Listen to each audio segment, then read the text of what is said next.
নমস্কার, welcome students. আজকে আমরা থেরাপিউটিক ডায়েট নিয়ে ক্লাস শুরু করছি। এটা আমাদের সেম 4 এর পড়াশোনা। তোমরা জানো, তোমরা আগেও থেরাপিউটিক ডায়েটের কিছু ক্লাস করেছো। আর এখন আমরা এই চ্যাপ্টারটার গাউট মানে গেঁটে বাত, ফেব্রাইল কন্ডিশনস। ফেব্রাইল মানে কি? মানে জ্বর। জ্বর অবস্থা নিয়ে আমরা আলোচনা করব এবং জ্বর অবস্থার মধ্যে পার্টিকুলার কিছু টপিকের পথ্য প্রস্তুতি, ডায়েট প্ল্যান এগুলো নিয়ে আলোচনা করব। Renal disorder, liver and gall bladder diseases, কিডনির কিছু কমপ্লিকেশন নিয়ে এবং লিভারের কিছু কমপ্লিকেশন নিয়ে ক্লাসগুলোর মধ্যে আলোচনা করব। এই পার্টগুলোর মধ্যে থেকে তোমাদের মূলত যে বিষয়গুলো তুলে ধরতে হবে বা পড়তে হবে সেটা হচ্ছে এই প্রত্যেকটা ওরিয়েন্টের জিনিস কি। যখন আমি এই চ্যাপ্টারটার মধ্যে ঢুকছি, থেরাপিউটিক নিউট্রিশন অর্থাৎ পথ্যের মাধ্যমে যখন কোনো মানুষকে আমি সুস্থ অবস্থায় নিয়ে গিয়ে দাঁড় করাবো। যখন কেউ একটা কোনো রোগে আক্রান্ত হয় তখন কি হয়? তখন সে তীব্রভাবে অসুস্থ হয়ে পড়লো, তীব্রভাবে তার সংক্রমণ হয়েছে বা কোনো রোগ জ্বালায় সে আক্রান্ত হয়েছে, ভীষণ অসুস্থ হয়ে পড়লেন, পুরো বেড রিডেন হয়ে পড়লেন, হসপিটালাইজড হয়ে গেলেন, মেডিকেশন স্টার্ট হলো। তার খেতে পারার পর্যায় অনুযায়ী তার ডায়েট স্টার্ট হলো। হয়তো মুখে খেতে পাচ্ছেন না, ইন্ট্রাভেনাস ফিডিং চলছে, অথবা মানে একটা টিউবের মাধ্যমে, তোমরা পড়েছো যখন এগুলো আলোচনা হয়েছে, যেটাকে ন্যাজাল ফিডিং বলা হয়, ন্যাসোগ্যাস্ট্রিক টিউব দিয়ে যে ফিড করানো হয়, তার মাধ্যমে হয়তো খাদ্য গ্রহণ করছেন। তারপর পেশেন্ট ওই কন্ডিশন থেকে একটু ভালোর দিকে এলেন। এইবার সেই ভালো থেকে আরো ভালো, তারপর সম্পূর্ণ সুস্থ হতে আমরা যে পাথওয়েটাকে মেনটেন করি সেটাই হলো ডায়েট, সেটাই হলো এই পথ্য নিয়ে আলোচনা। এবার যখনই আমরা কোনো এই থেরাপিউটিক নিউট্রিশন কথাটা যখনই বলবো, তার মানে কি আমাকে ডিজিজ ওরিয়েন্টেড কিছু পড়াশোনা করতে হবে, অর্থাৎ বিশেষ পার্টিকুলার কিছু রোগ, বিভিন্ন অঙ্গ প্রত্যঙ্গ আমাদের শরীরের বা জীবনযাপন সংক্রান্ত বিভিন্ন রোগটা কি, হ্যাঁ আমাদের প্রচুর ইলাবোরেটলি না পড়লেও বেসিক যে কনসেপ্ট, গাইডলাইন, আউটলাইন এগুলো আমরা জানবো যে রোগটা কি। প্রথমে আগে এইটুকু বুঝবো এবং কি হয় জিনিসটা, তার একটা সাধারণ ধারণা আমরা মাথার মধ্যে বসাবো। তারপর সেখান থেকে আমরা যাব যে এই মানুষটাকে কিভাবে আমি সুস্থ করব। খাদ্যের মাধ্যমে। খাদ্যের মাধ্যমে কি সম্পূর্ণ সুস্থ হয়? হয় না। আবার ওষুধের মাধ্যমেও কিন্তু সম্পূর্ণ সুস্থ হয় না।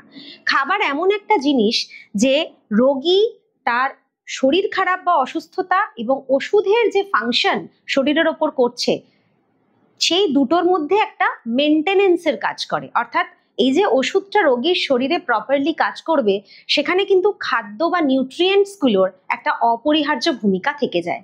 সে কারণে কোনো রোগগ্রস্ত অবস্থা থেকে সুস্থ হওয়ার জন্যে পথ্যের প্রয়োজনীয়তা কোনো তুলনা হয় না, অবশ্যই ভীষণ প্রয়োজনীয়। পথ্য অপরিহার্য, পথ্য তাকে দিতেই হবে। এই ডায়েট প্ল্যান মেনে তার জন্য খাবার দাবার তৈরি করা, বানানো, সেটা করতেই হবে। অর্থাৎ আমরা প্রথমে জানবো রোগটা কি, বিষয়বস্তুটা কি, সেটুকু আউটলাইন কনসেপ্ট মাথার মধ্যে ক্যারি করে আমরা দেখব যে আমাদের যে খাদ্যের মূল ভাগগুলো, carbohydrate, protein, fat, vitamin, mineral, এই খাদ্যের খাদ্যতন্তু, এই খাদ্যের ডিস্ট্রিবিউশনটা তার প্লেটের মধ্যে কিভাবে হবে, অর্থাৎ কোন পোর্শনটা তার বেশি প্রয়োজন, কার্বোহাইড্রেট বেশি দরকার না প্রোটিন বেশি দরকার, না ফ্যাট বেশি দরকার, নাকি ভিটামিন মিনারেলস অপরিহার্য হয়ে দাঁড়িয়েছে, নাকি খাদ্যতন্তুটা একটু বাড়িয়ে দেব। এই কাজটা আমরা করব ওই কনসেপ্টটা নিয়ে যে রোগটা কি, সেটাকে ট্রিগার করে আমি যখন ওটাকে ইরাডিকেট, সরিয়ে ফেলতে চাইছি, তাহলে আমাকে খাদ্যের পথ্য তৈরির ক্ষেত্রে কোন জিনিসটার উপরে বেশি মন দিতে হবে। এইটাই হলো থেরাপিউটিক ডায়েটের মূল মন্ত্র। ঠিক আছে, এবার আমরা স্টার্ট করি। আমরা প্রথমে জ্বরের কন্ডিশনটা দিয়ে শুরু করি, ফেব্রাইল কন্ডিশনটা দিয়ে শুরু করি। এটা একটু বড় আছে, আমরা সেটা দিয়ে স্টার্ট করছি।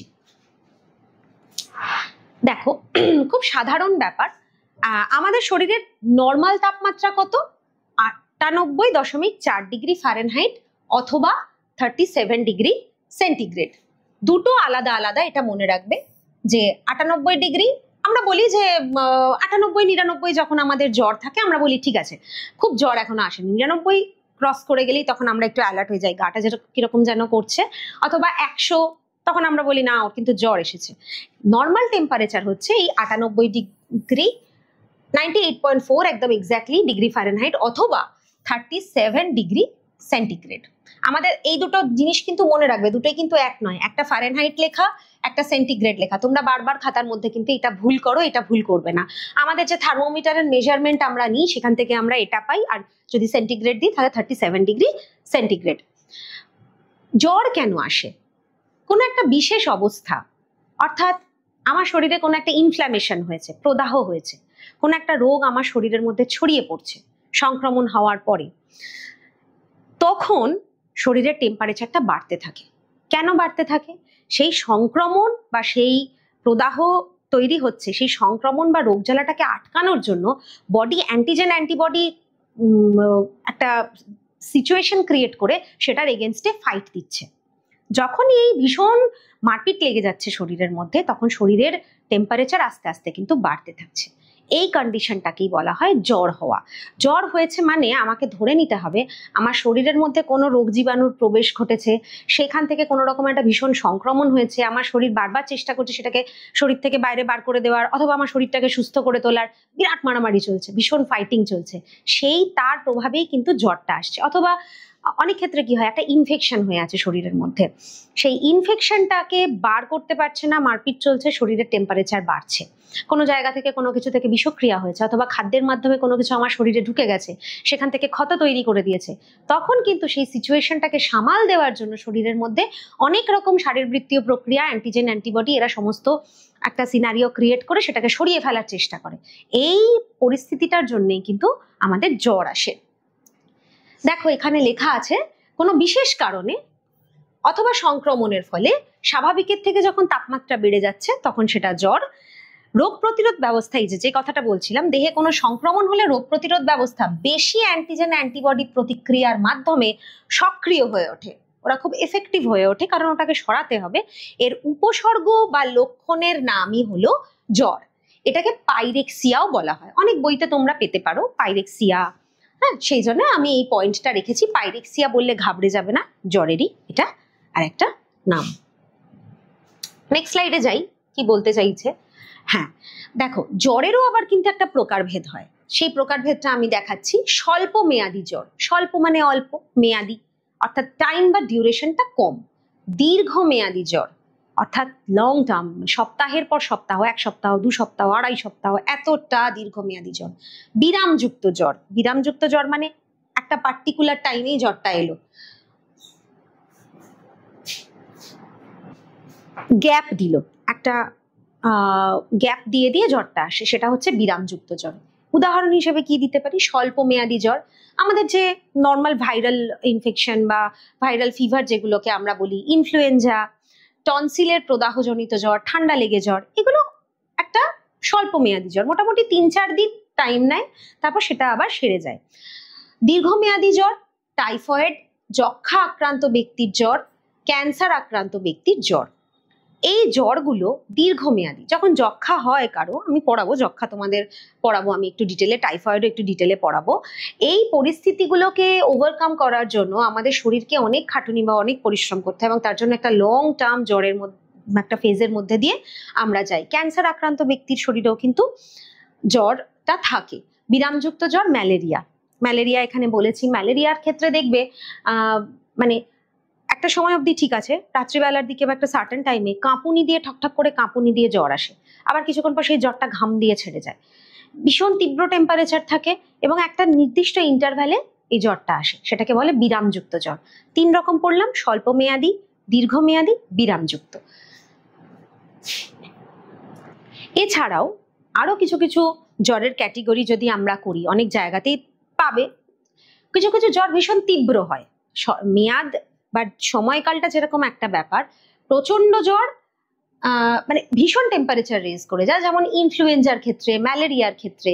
আবার কিছু জ্বর দীর্ঘস্থায়ী, সেটা হচ্ছে যক্ষা রোগীর জ্বর, এইডস এর ক্ষেত্রে ওই জ্বরটা, ক্যান্সার, এইডস, হ্যাঁ, এই সমস্ত ক্ষেত্রে কিন্তু একটা দীর্ঘমেয়াদী, দীর্ঘস্থায়ী জ্বর দেখতে পাওয়া যায়।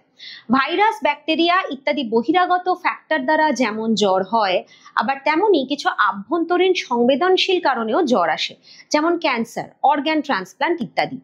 ভাইরাস, ব্যাকটেরিয়া তো বহিরাগত ফ্যাক্টর, সেখান থেকে এলো, আমার শরীরে ঢুকলো, সংক্রমণ একটা হলো সেখান থেকে, এটা তো এক্সোজেনাস ফ্যাক্টর, বহিরাগত ফ্যাক্টর। আবার এন্ডোজেনাস কিছু ফ্যাক্টর থাকে, অন্তর্বর্তী কিছু আভ্যন্তরীণ কিছু কারণ থাকে, যেমন ধরো কারো ক্যান্সার হয়েছে, অথবা কারো অর্গ্যান ট্রান্সপ্লান্ট করা হয়েছে, অর্থাৎ অঙ্গ প্রতিস্থাপন হয় না, কিডনিটা চেঞ্জ করা হলো, লিভারটাকে একটা অংশ দিয়ে বসানো হলো, এই সমস্ত ক্ষেত্রগুলোতে কিন্তু জ্বর আসার একটা সম্ভাবনা থাকে। সংবেদনশীল কারণ এই কারণেই লিখেছি, কখনো কোনোটায় হয়তো ইনফেকশন হয়ে গেল, কখনো কোনোটা যখন বাইরে থেকে একটা অন্য বডি আমার শরীরে ঢুকছে, একটা অন্য পার্ট আমার শরীরে ঢুকছে, শরীর তো বুঝতে পারছে না ওটা কি ঢুকে এলো আমার শরীরের মধ্যে, তখন একটা শারীরবৃত্তীয় প্রক্রিয়া চলে জ্বর সৃষ্টি হয়, জ্বরের অবস্থা তৈরি হয়।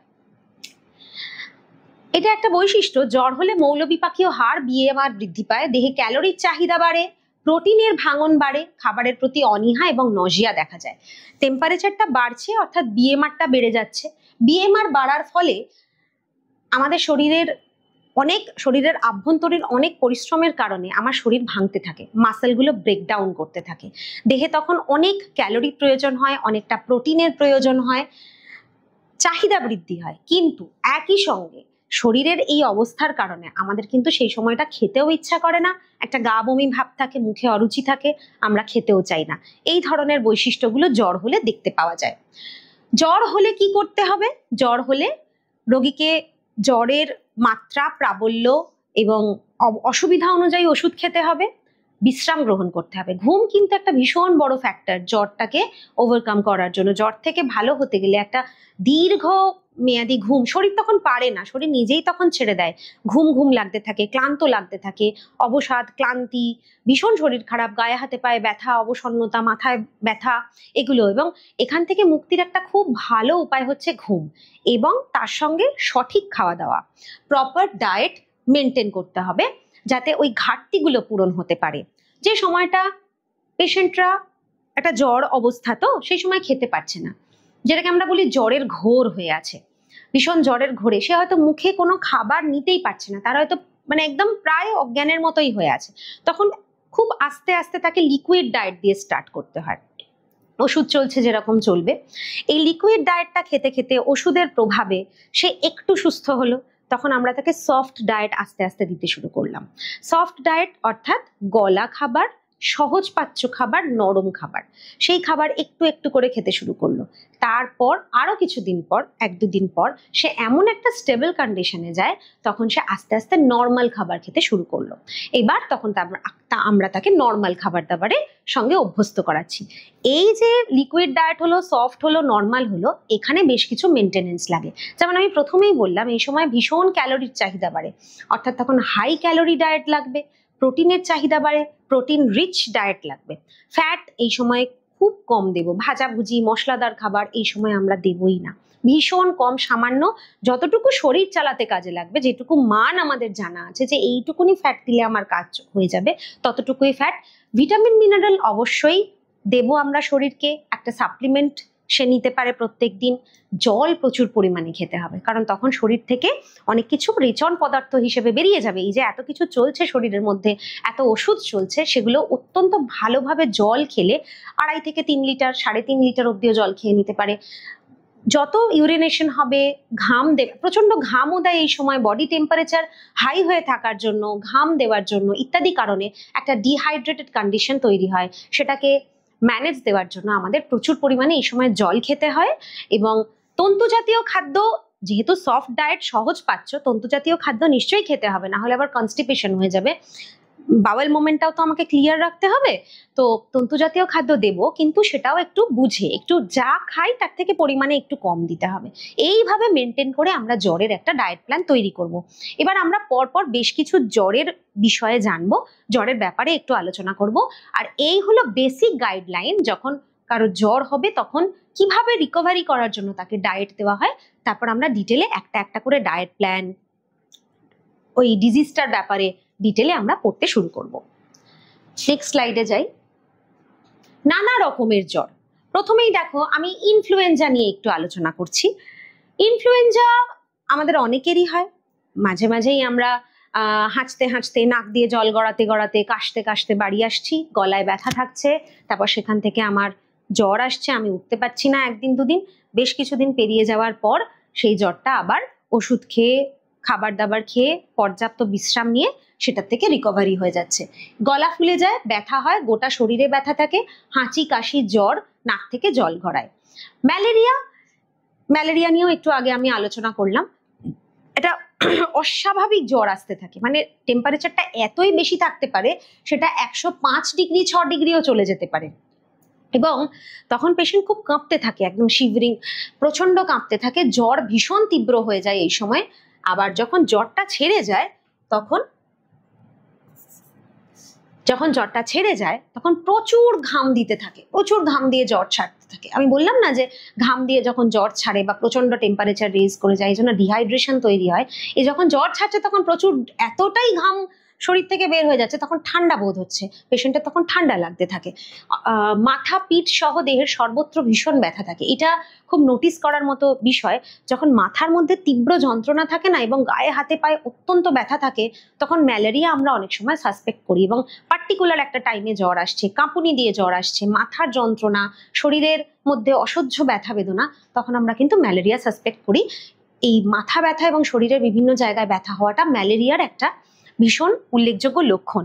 প্লীহা এবং যকৃৎ বড় হয়ে যায়, রক্তাল্পতা দেখা যায়, কখনো বমিও হয়। যদি টেস্টগুলো আমরা করি তখন আমরা দেখব যে যকৃৎটা এবং প্লীহাটা তার প্লীহা হলো স্প্লিন, লিভার, এগুলো এনলার্জড হয়ে গেছে, তার হিমোগ্লোবিন লেভেলটা পড়ে গেছে, তার অ্যানিমিয়া হচ্ছে, এবং ভীষণ বমিরও একটা প্রবণতা থাকে। এই সময় খাবারের প্রতি অনীহা, বমি থাকা, এগুলো খুব স্বাভাবিক।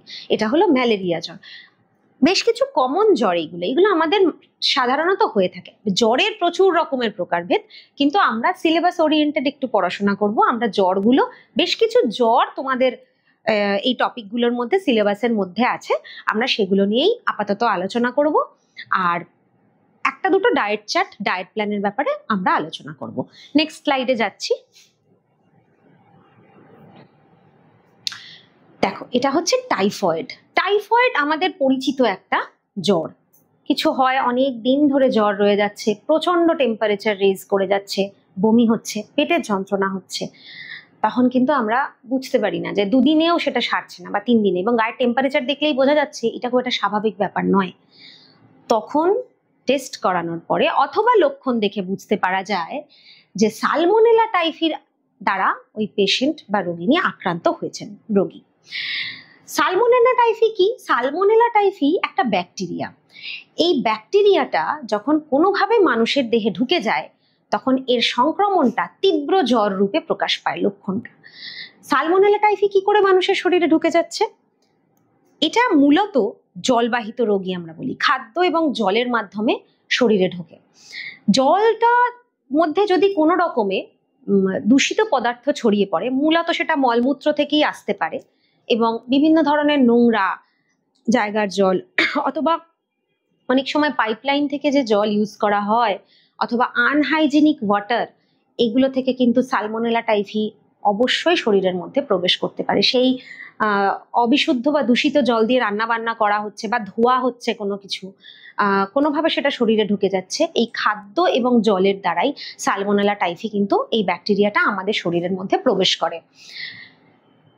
এইবার শুরু হচ্ছে তার ফাংশন। সে এমন একটা অদ্ভুত ব্যাকটেরিয়া যে চলে গেল, শরীরে প্রবেশ করলো, ক্ষুদ্রান্ত্রে এপিথেলিয়ামে বাসা বাঁধে এবং অন্তর্গাত্রে ছিদ্র সৃষ্টি করে। সে সেখানে ঢুকলো, পেটের মধ্যে গিয়ে বসলো, ক্ষুদ্রান্ত্রের মধ্যে গিয়ে সে বসলো, এবং বসার পর সে সেখানে ফুটো করা শুরু করছে, এবং ছিদ্র করে সে সেইখান থেকে পুরো অন্ত্রের মধ্যে ক্ষত তৈরি করে সেখান দিয়ে বেরিয়ে ব্লাডে মিশে যাচ্ছে, এবং ব্লাডে যখনই মিশে যাচ্ছে তখন পুরো শরীরে সেই সংক্রমণ ছড়িয়ে যাচ্ছে এবং ভীষণভাবে সেই মানুষটি অসুস্থ হয়ে যাচ্ছে।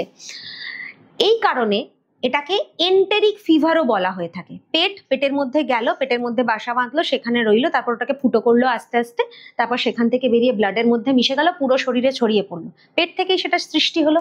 এই কারণেই সেটাকে অনেকেই এন্টেরিক ফিভার বলে অভিহিত করে থাকেন।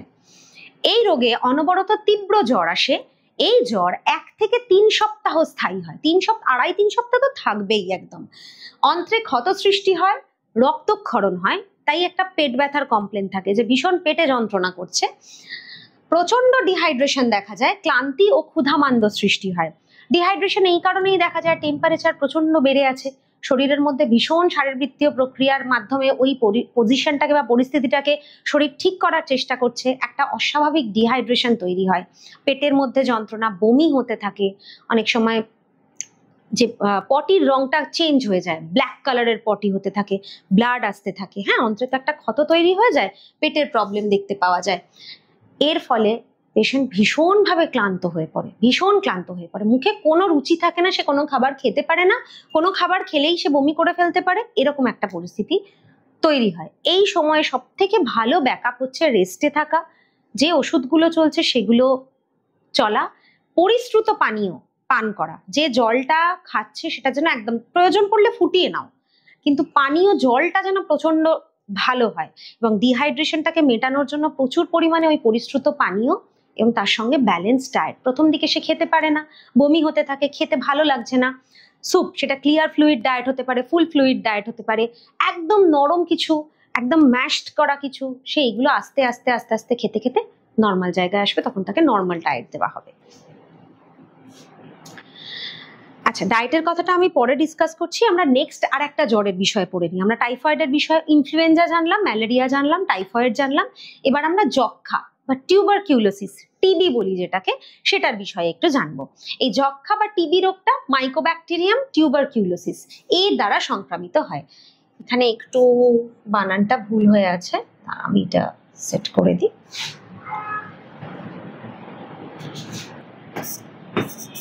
বায়ু, এটা একটা বায়ুবাহিত ব্যাকটেরিয়া, যে কারণে যক্ষা হয়।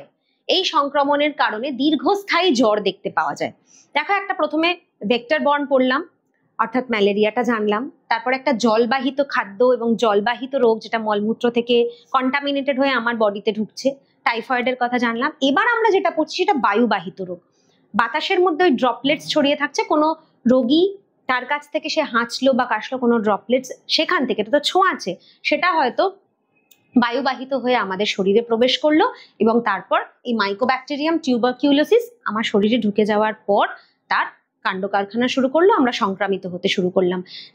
একটা কথা আমি বলি, যেহেতু এই যক্ষা হওয়ার সময় কাশি হয়, প্রত্যেকে মনে করে যে যক্ষাটা ওই লাংসের মধ্যে, ফুসফুসের মধ্যেই হয়ে থাকে, মানে পালমোনারি ওই এলাকাটার মধ্যেই ওটা অ্যাটাক করে, কিন্তু তা নয়। যক্ষা কিন্তু যে কোনো অর্গ্যানকে আক্রমণ করতে পারে, যে কোনো অর্গ্যানে হতে পারে, বোন ম্যারোতে আক্রমণ করতে পারে, যে কোনো জায়গায়, হাড়ের মধ্যে, সেটা সব থেকে মানে বেশি ইম্পর্ট্যান্ট, যে আমরা এটা ভাবতেও পারি না, এটা আমি বললাম, মানে এমনভাবেই ও বিভিন্ন অর্গ্যানের মধ্যে ছড়িয়ে, যে কোনো অর্গ্যানকে ও আক্রমণ করতে পারে, ইনক্লুডিং বোন ম্যারোতেও ও ঢুকে গিয়ে আক্রমণ করতে পারে। তবে ফুসফুসটা সবসময় একটু বেশি ভালনারেবল, মানে ওকে আক্রমণ করার প্রবণতা এই মাইকোব্যাকটেরিয়াম টিউবারকিউলোসিসের বেশি, ফুসফুসটাকে বেশি আক্রমণ করে শরীরের যে কোনো, তবে ব্যাকটেরিয়াগুলি ফুসফুসকে বেশি আক্রমণ করে।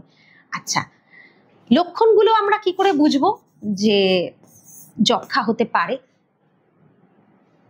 একটা ঘুষঘুষে জ্বর থাকে, রয়েই যায়, জ্বরটা রয়েই যায়, এবং মূলত সেটা সন্ধ্যেবেলার দিকে একটু বাড়তে থাকে আস্তে আস্তে, রাত্রের দিকে বা সন্ধ্যেবেলার দিকে এই জ্বরটা আসতে থাকে। সারাক্ষণ একটা ঘুষঘুষে জ্বর বলি না, গাটা ছ্যাঁক করছে, এরকম ব্যাপারটা রয়েই যায়।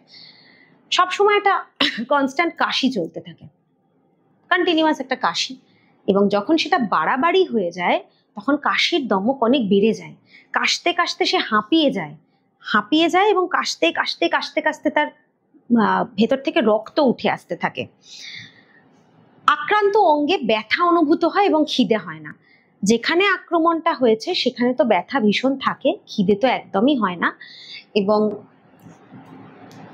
যে পেশেন্ট বা যে রোগী আক্রান্ত হয়েছে তার শরীরটা সম্পূর্ণ ভেঙে পড়তে থাকে, সে একদম কৃশকায় হয়ে যায়, মাংসপেশির ক্ষয় হয়, ফলে তার দ্রুত ওজন কমে যায় এবং রোগী ধীরে ধীরে দুর্বল হয়ে পড়ে। এতটা ফাস্ট এবং এতটা ভাস্ট এই জিনিসটা হয়, কেউ কল্পনাও করতে পারে না। একটা সুস্থ মানুষ হঠাৎ করে মানে সাডেনলি তার ভীষণভাবে শরীর ভাঙতে শুরু করছে, এরকম উদাহরণ আমাদের আশেপাশে কিন্তু প্রায়ই আমরা দেখতে পাই। প্রথমে বুঝতে পারা যায় না যে এত পেশিক্ষয়, এত শরীর ভেঙে কি করে যাচ্ছে, নানান রকম কারণে পেশিক্ষয় হতে পারে।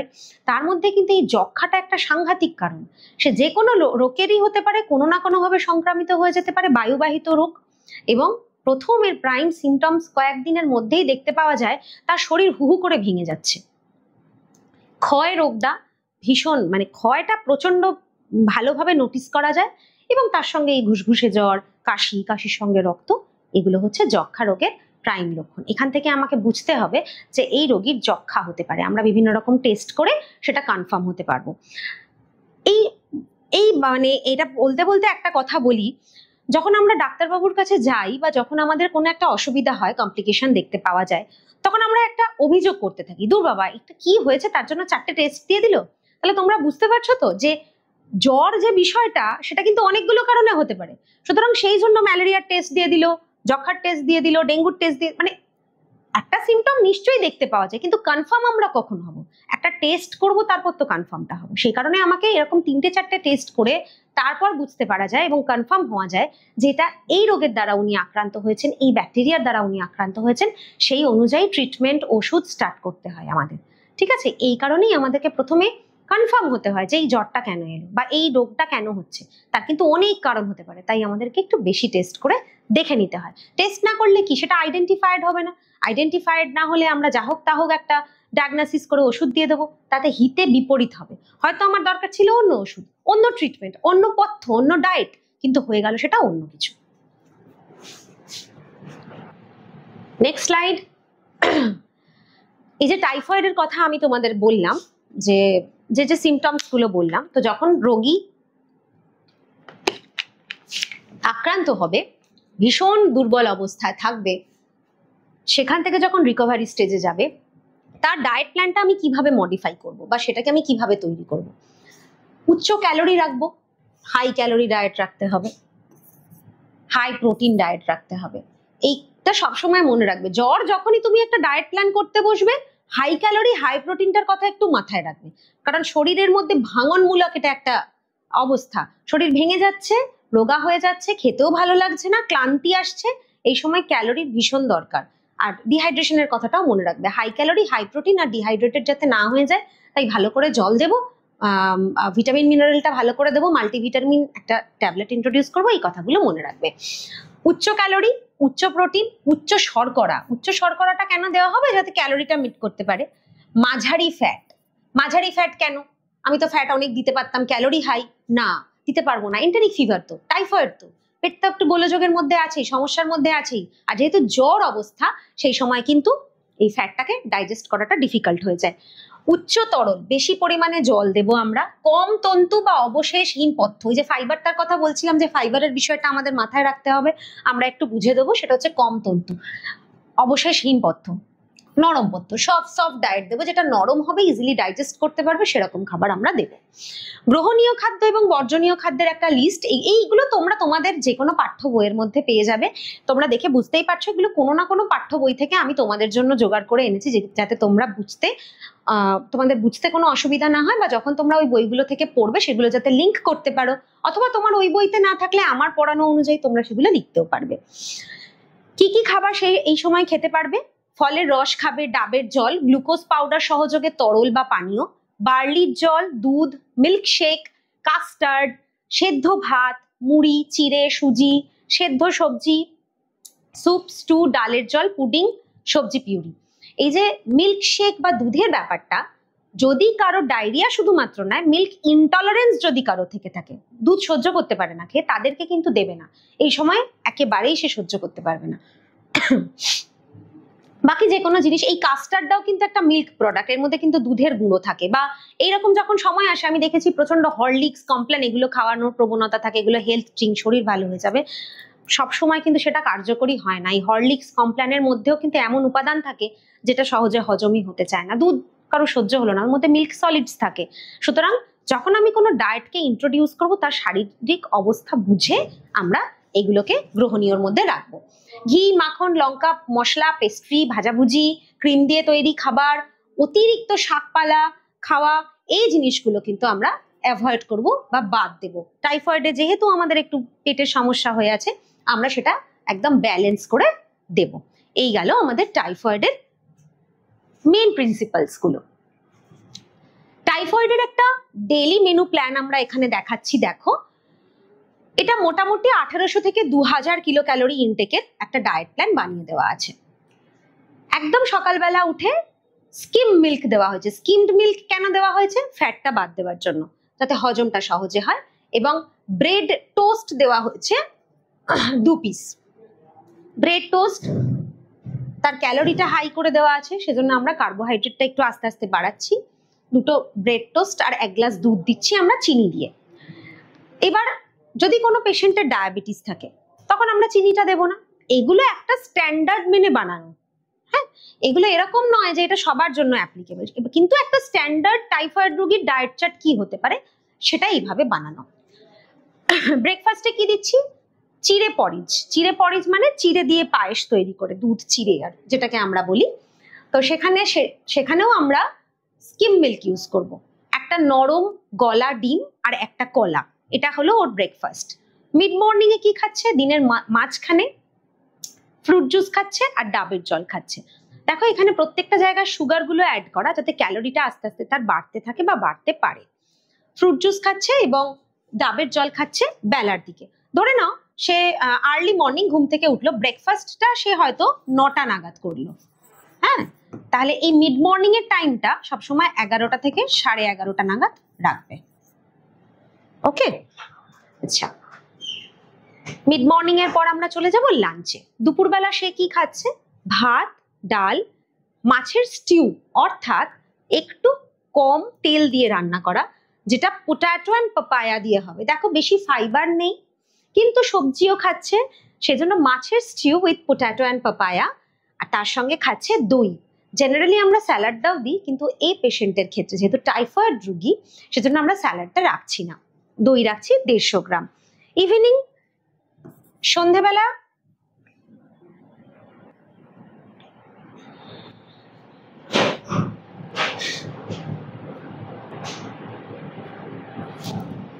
ইভিনিং স্ন্যাক্সের সময় সে কি খাচ্ছে?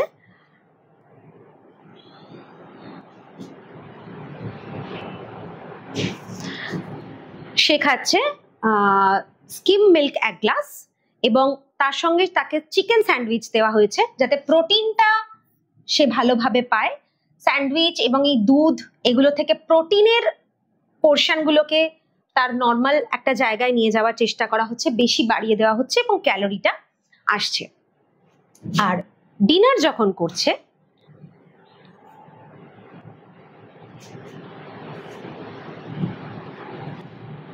ডিনারের টাইমে তাকে দেওয়া হচ্ছে soft khichuri with potato and soybean. এই যে প্রোটিনটাও দেওয়া হলো, একটু সবজি পোটাটো দেওয়া হলো, খিচুড়িটা একদম নরম যাতে তার হজম করতে কোনো অসুবিধা না হয়, গ্রিলড বা বেকড চিকেন যেখানে তেলটা কম থাকবে কিন্তু প্রোটিনটা যাবে, এবং তার সঙ্গে কার্ড অর্থাৎ একটু গলা খিচুড়ি আলু দিয়ে একটা বেকড বা গ্রিলড চিকেন দেওয়া হলো এবং তার সঙ্গে 1 বাটি দই দেওয়া হলো।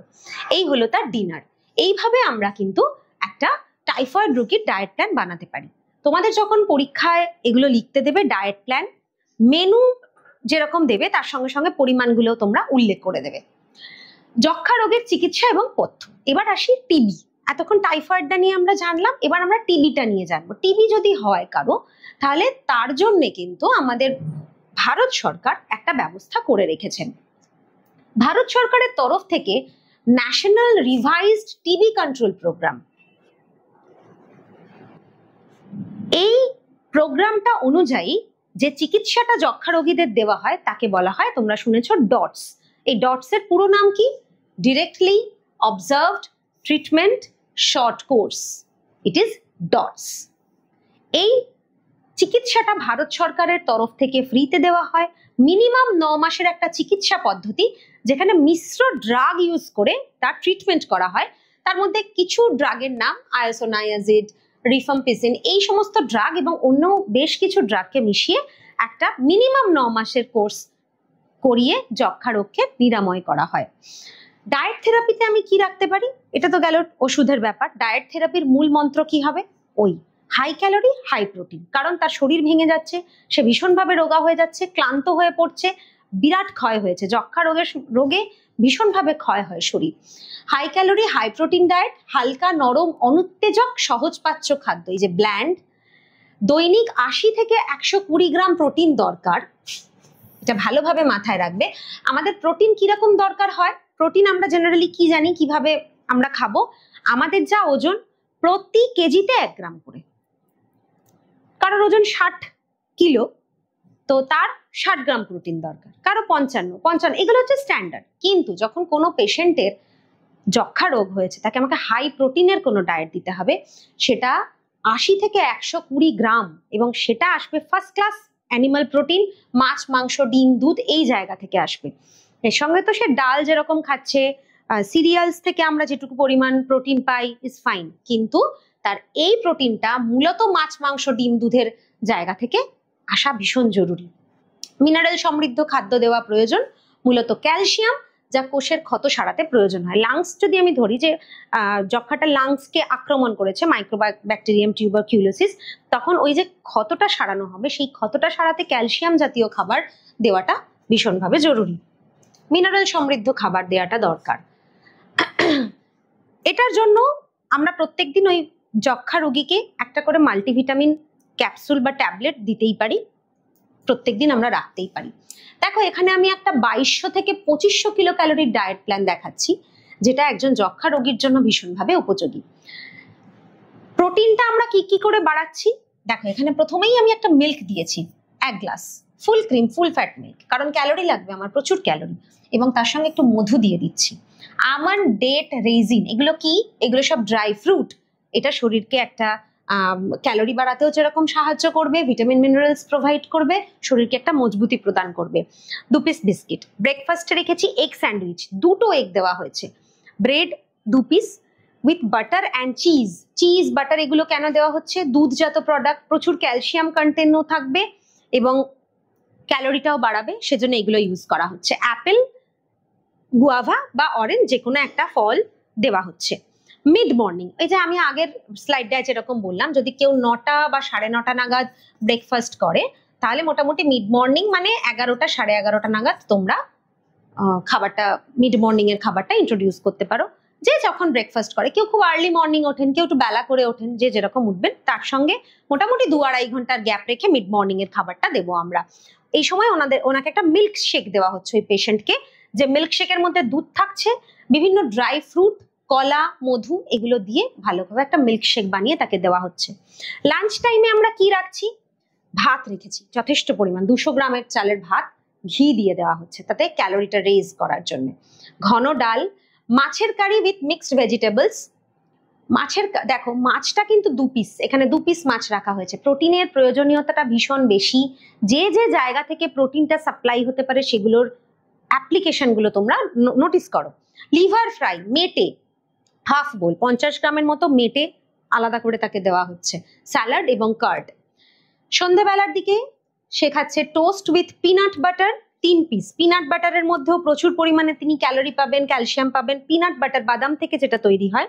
টোস্ট উইথ পিনাট বাটার, একটা বয়েল ডিম, জুস উইথ সুগার, এটা দেওয়া হচ্ছে 1 গ্লাস মতো, যেটা 150 ml মতো রয়েছে। হ্যাঁ, সন্ধ্যাবেলার দিকে একটা ডিম সেদ্ধ, জুস এবং টোস্ট দেওয়া হচ্ছে একটা পিনাট বাটার সমেত। ডিনার, রাত্রিবেলা রুটি মাখন মাখিয়ে দেওয়া হচ্ছে, চিকেন কারি দেওয়া হচ্ছে 100 গ্রাম, ভেজ স্যুপ এবং পুডিং দেওয়া হচ্ছে 1টা স্লাইস। ঘুমোতে যাওয়ার আগে 1 গ্লাস গরম দুধ, তাতে একটু হানি বা জ্যাগারি মিশিয়ে দেওয়া হচ্ছে, যাতে ক্যালোরিটাও বাড়ে এবং দুধটাও তার শরীরে যায়। এটা আমি লিখেই দিয়েছি, অ্যাড 1 মাল্টিভিটামিন ক্যাপসুল এভরিডে। এই গেল যক্ষা রোগীর ডায়েট প্ল্যানের মূল মন্ত্র। এবার যে সাধারণ কথাগুলো আমি প্রথম দিকে তোমাদের বলছিলাম, সেটারই একটা লিখিত ফরম্যাট আমি এনেছি। জ্বরের যখন প্রথম পর্যায়ে, যখন মানুষটা ভালোভাবে খাবার খেতেই পাচ্ছে না, তখন তাকে দুধ, বার্লির জল, কমলা লেবুর রস, গ্লুকোজ, চিনি, ডেক্সট্রিন মল্টোজ, মাল্টিভিটামিন ট্যাবলেট, এইভাবে খাবার দেওয়া প্রয়োজন। তারপর জ্বর যখন কিছুটা নিয়ন্ত্রণে আসছে, তখন তাকে বিভিন্ন ধরনের খাবার দেওয়া হচ্ছে, যেমন দানাশস্য, ডাল, মাছ, দুধ, ডিমের সাদা অংশ, অর্থাৎ অ্যালবুমিনটা, ডিমের সাদা অংশের মধ্যে অ্যালবুমিন প্রোটিনটা থাকে।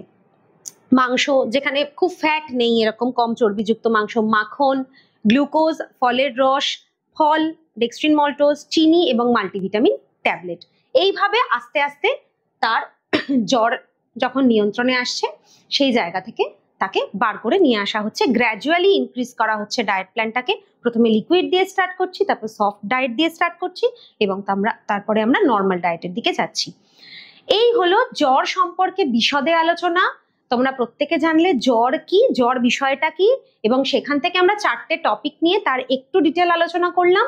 এবং এই জ্বর অবস্থায় আমাদের ডায়েট প্ল্যান, মূল মোটো কি হওয়া উচিত সেগুলো নিয়ে আলোচনা করলাম।